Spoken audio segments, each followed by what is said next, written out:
En esta etapa de cuidado, una oportunidad para mirar alrededor. Cada programa, una pregunta que se aborda desde distintas miradas con los y las docentes.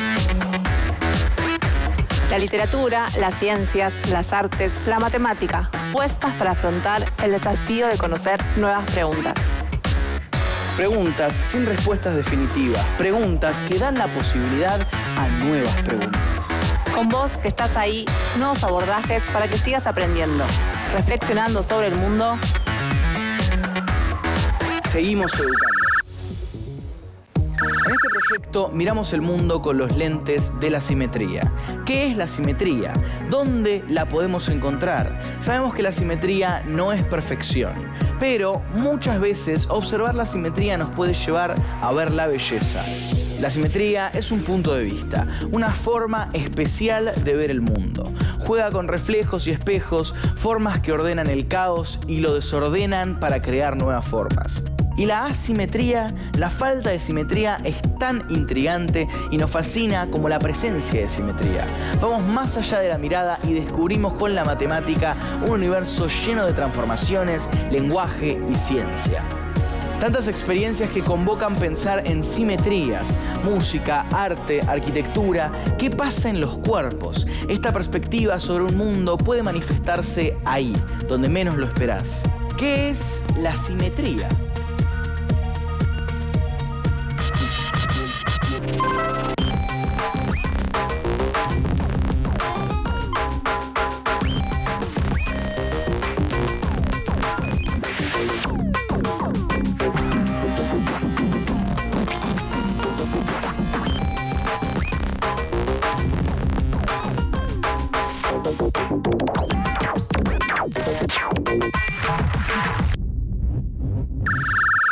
¿Qué es la simetría?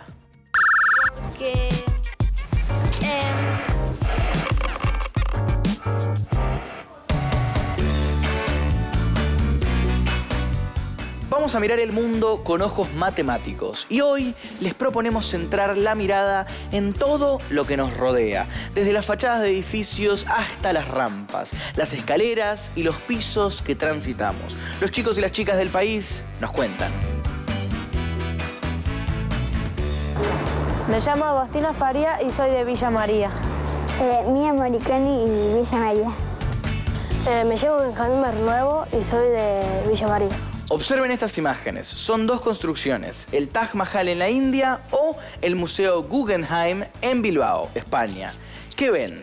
¿Cómo es eso que se muestra? Parece algo como un castillo. Esa veo que va todo para el centro, va así. Se ve el reflejo del agua, tiene muchos colores, tiene las dos pirámides, los dos edificios iguales. Es medio rara, tiene forma, no sé cómo describirlo porque es medio rara. La forma es todo como una curva, todo arriba del otro. Tiene muchas formas geométricas y que es todo de un solo color más o menos. ¿Y qué te imaginás al ver esa construcción? Creo que es algo histórico en donde la gente va a ver cosas antiguas. Me imagino que es un lugar para ir a visitar y que va mucha gente. Me imagino como que una iglesia, algo así. Y esa también me imagino que va mucha gente a ver, a explorar todo lo que hay adentro. Edificio para trabajar, donde trabajan los arquitectos, todo eso.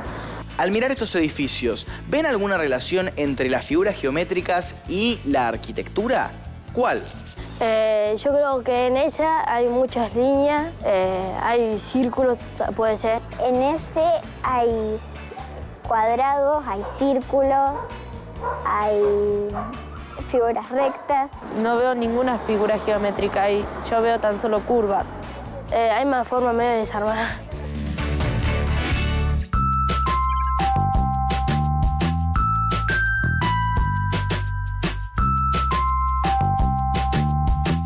Ustedes pueden pensar que hoy tenemos ganas de jugar a las muñecas. ¿Por qué no? Pero en realidad, con esta casita queremos hacer un viaje a nuestra vida cotidiana. Vamos a hablar de la simetría y la asimetría observando la arquitectura.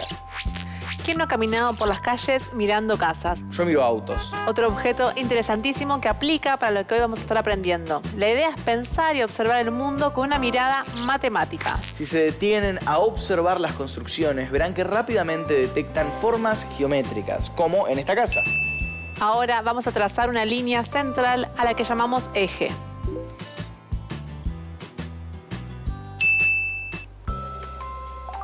No hay duda que ambas partes tienen las mismas formas, como si la mitad de la imagen fuera el reflejo de la otra en un espejo. De esta manera podemos ver que la simetría es la correspondencia en forma, tamaño y posición de las partes de un todo. Pero por supuesto que no todas las fachadas o la distribución de ambientes en una casa son simétricas. Como otro ejemplo de simetría podemos mencionar al Partenón, el templo griego más conocido del mundo. Si lo miramos de frente y como hicimos con la casa trazamos un eje imaginario, van a ver que se trata del mismo reflejo a izquierda y derecha. Pero además hay algo muy interesante que es analizar las sensaciones que transmite una construcción simétrica. ¿Vos qué nos dirías, Luca? Yo diría equilibrio. Buena observación. Lo simétrico puede dar sensación de calma, quietud y estabilidad. Propone un orden. Simetría, sensación de equilibrio. Y las imágenes asimétricas pueden provocar sensación de movimiento y dinamismo. Les proponemos seguir focalizándonos en una mirada matemática de la realidad.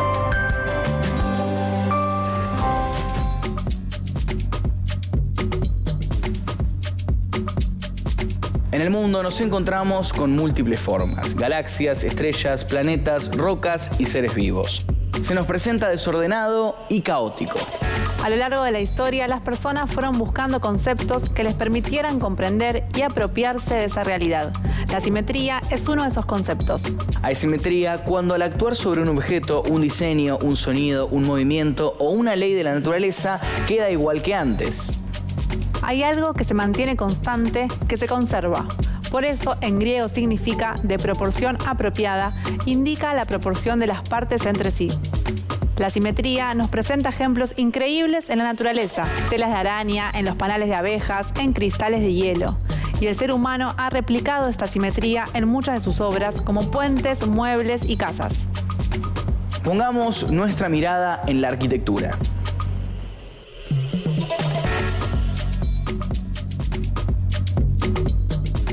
Para establecer la simetría partimos de un eje central. De un lado y del otro se ve exactamente lo mismo: arcadas, cúpulas, torres, puertas, ventanas. Todos los elementos son correspondientes tanto en la forma como en el tamaño y están ubicados en la misma posición respecto de ese eje de simetría. Durante siglos, el ideal de belleza estuvo relacionado con lo simétrico, que era lo que garantizaba cierto equilibrio. Pero en el periodo que va entre las dos guerras mundiales, surgió un movimiento en la arquitectura que ya no quería basarse en la simetría para proyectar sus creaciones. Su foco estaba puesto en que las construcciones fueran funcionales. ¿Qué ocurría entonces con el equilibrio? Se conseguía organizando los elementos de otras maneras. El movimiento moderno dejó de lado el exceso de ornamentación, las molduras y apostó a formas geométricas más puras. La escuela de la Bauhaus fue pionera del movimiento moderno en Alemania, junto con Le Corbusier en Francia y Frank Lloyd Wright en Norteamérica, además de inspirar el movimiento constructivista en Rusia. La obra arquitectónica de Le Corbusier impacta aún hoy, con formas de líneas rectas y volúmenes simples.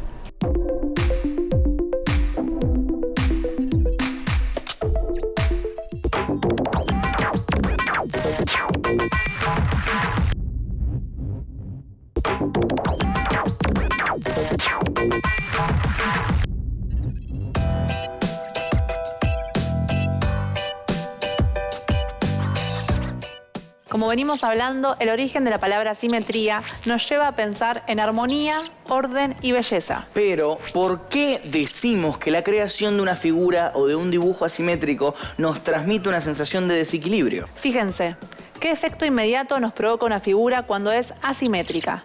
Sientan la diferencia. Claramente, el árbol, que tiene dos formas diferentes a los lados de la línea divisoria central, demuestra la no correspondencia en forma, tamaño y posición de las partes de un todo. Podríamos decir que una composición asimétrica llama nuestra atención porque a simple vista sobra algo de un lado o falta del otro. Exacto.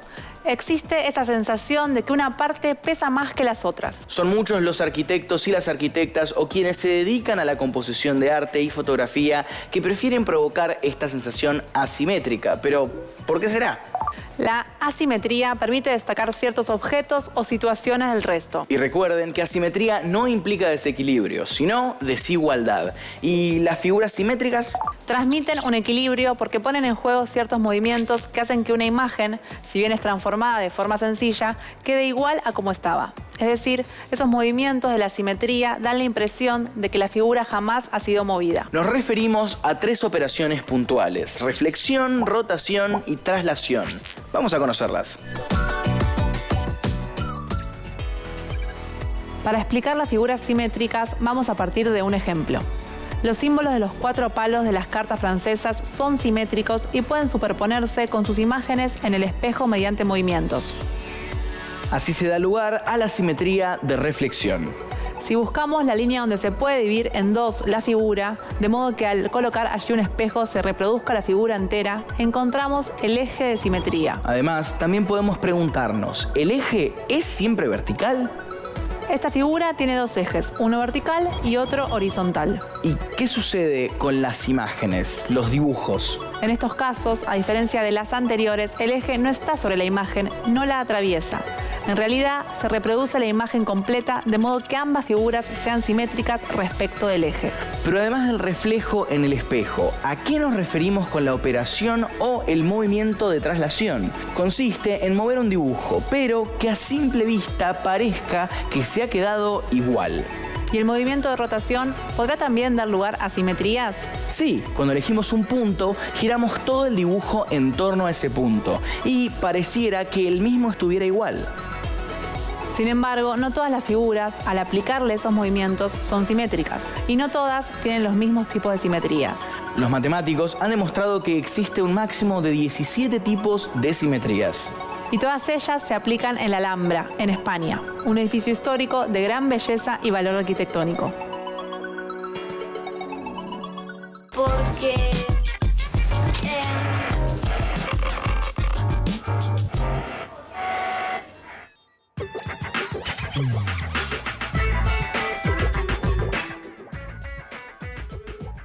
¿Cuántas veces habrán escuchado decir que los espejos no mienten? ¿Nos veremos allí de cuerpo y alma? No lo sé, pero qué bueno que nos permita peinarnos. Comenzamos ya con las preguntas. ¿Qué ocurre con la imagen de nuestro cuerpo cuando nos vemos frente al espejo? refleja nuestro cuerpo, nuestra imagen. Hay un reflejo, vos podés verte hacia el espejo. Nos vemos nosotros mismos. Vemos cómo nos movemos y cómo somos. Y si movemos una parte del cuerpo, ¿qué ocurre con ese movimiento en el espejo? Se va a ver como si estuviera moviendo la otra parte del cuerpo. Te lo va a copiar. Lo copia porque estamos frente a un espejo. Les propongo que se ubiquen de forma tal que el borde de un espejo vertical coincida con la línea divisoria del cuerpo y levanten la pierna visible. ¿Qué sucede?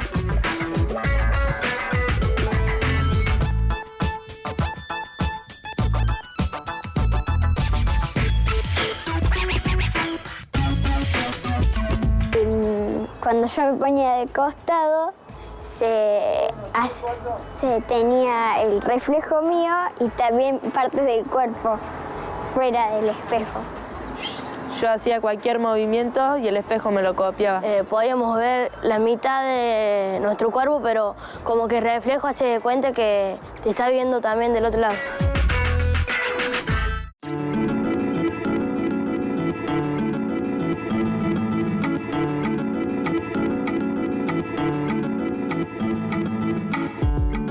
Desde el comienzo del programa venimos hablando del eje de simetría. Vamos a ahondar un poco. Como pueden ver, disponemos de figuras geométricas. Yo soy Don Cuadrado y ella es Doña Círculo. Y entre los dos vamos a hablar de qué tipo de simetría tienen y cuáles son sus ejes. Como venimos analizando, los espejos ayudan a descubrir algunas simetrías, como las de reflexión. Este tipo de simetría se denomina axial y es una transformación muy presente a nuestro alrededor. Como observamos, se puede explicar a partir del uso de una recta llamada eje de simetría. Simetría axial. ¿Ustedes tienen idea cuántos ejes de simetría tiene un cuadrado? En los edificios simétricos ya descubrimos el eje vertical central. Esa sería la opción más conocida. Pero también pueden poner el eje dividiendo el cuadrado a la mitad de manera horizontal. Los ejes vistos hasta ahora representan las dos bases medias. Pero además, en el cuadrado pueden aplicarse otros dos ejes de simetría que indicarían sus diagonales.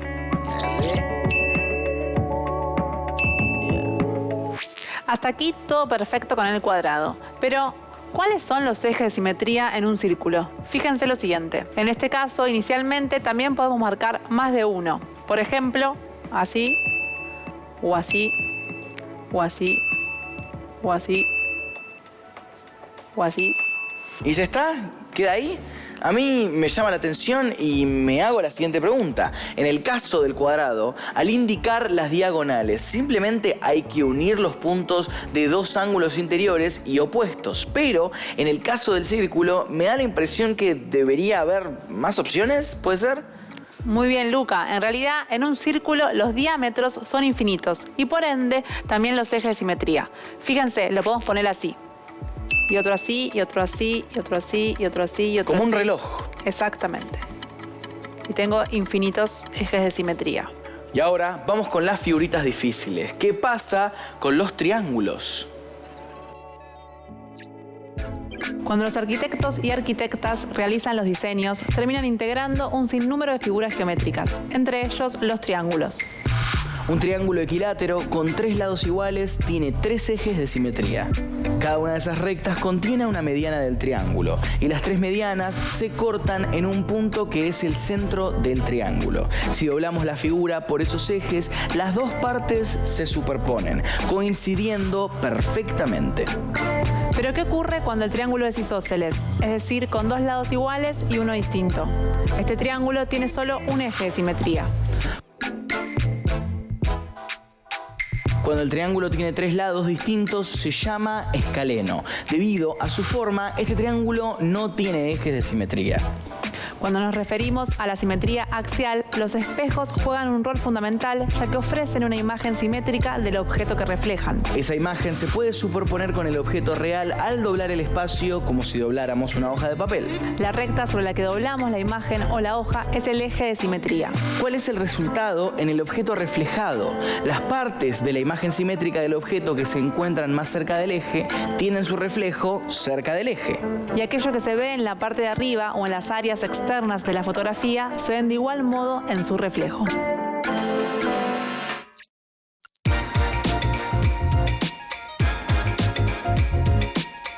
En el programa de hoy descubrimos qué es la asimetría desde el punto de vista de la arquitectura. Hagamos una parada y tomen nota. La palabra arquitecto proviene del griego y quiere decir albañil, pero en realidad alude al primero de los albañiles, es decir, a il capo di tutti i capi. Por eso, ahora vamos a conversar un poquito con un verdadero capo, Gustavo Amenedo. Es arquitecto, artista plástico y docente universitario. Él nos va a contar algunos secretos profesionales.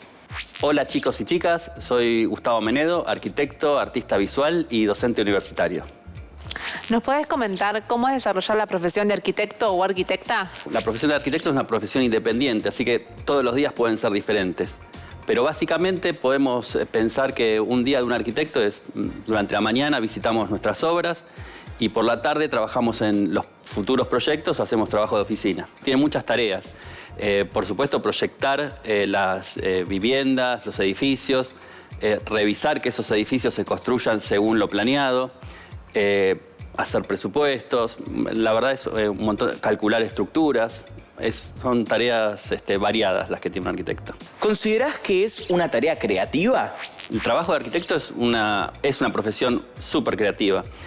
Nosotros estamos todo el tiempo investigando nuevas formas de uso, nuevas morfologías o formas para incorporar en nuestras obras. Tratamos, por supuesto, siempre de satisfacer a nuestros clientes, pero siempre desde una visión profesional y con nuestros conocimientos. Estuvimos trabajando sobre la simetría y la asimetría en los diseños de construcciones y espacios. ¿En qué casos te parece que es más funcional o de preferencia cada una? Y a la hora de diseñar ciudades... En general, las ciudades diseñadas podemos encontrar diferentes tipos de simetría. Una simetría central, que es a partir de un centro en donde la ciudad se va expandiendo. Una simetría lineal, que es una ciudad que parte de un eje. Estos conceptos ya vienen de la antigüedad. Pensemos en las ciudades romanas, en su diseño ortogonal a partir de dos ejes, el Cardo y el Decumano, que eran las dos calles principales que dividían la ciudad. Y en su centro, por supuesto, estaba el Ágora y se desarrollaba toda la actividad más pública. ¿Te identificás con alguna corriente de diseño en particular y por qué? Dentro de la arquitectura yo me identifico mucho con el brutalismo y con el deconstructivismo, porque creo que son las corrientes que me permiten ser más plástico a la hora de diseñar. Cuando digo más plástico significa más creativo o me deja desarrollar lo que yo vengo trabajando desde las artes. Muchísimas gracias, Gustavo, por acompañarnos a nosotros y a los chicos y las chicas de todo el país.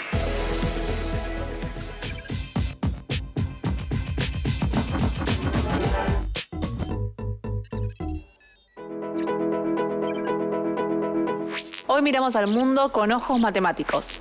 Descubrimos que las formas geométricas nos rodean y a partir de una estructura son utilizadas para dar origen a la construcción de edificios, casas, rampas en las calles y hasta diseñar ciudades completas. Vimos algunas figuras geométricas con simetría. Aplicamos todos los conceptos en distintas figuras, los cuadrados, círculos y hasta los triángulos. Además, aprendimos en qué consiste la simetría axial, en la que los espejos dan como resultado un reflejo con características iguales a la imagen reproducida. Y si bien los matemáticos y las matemáticas han demostrado que existe un máximo de 17 tipos de simetrías, hoy descubrimos 3 de sus movimientos más importantes: rotación, traslación y reflexión. Pero además nos entusiasmamos con la arquitectura y vimos de qué manera el movimiento moderno y la escuela de la Bauhaus dejaron atrás el acento en lo simétrico y forjaron un nuevo concepto estético basado en el funcionalismo. ¿Ya están listos y listas para salir y mirar la ciudad con otros ojos? Con este conocimiento, nuestro ojo se entrena. Y así, nada de lo que vemos ya nos resulta ni tan abstracto ni ajeno. Y prepárense porque existen distintas maneras de entender la simetría. Mañana nos preguntaremos ¿por qué detenernos en la asimetría, la diversidad y la desigualdad?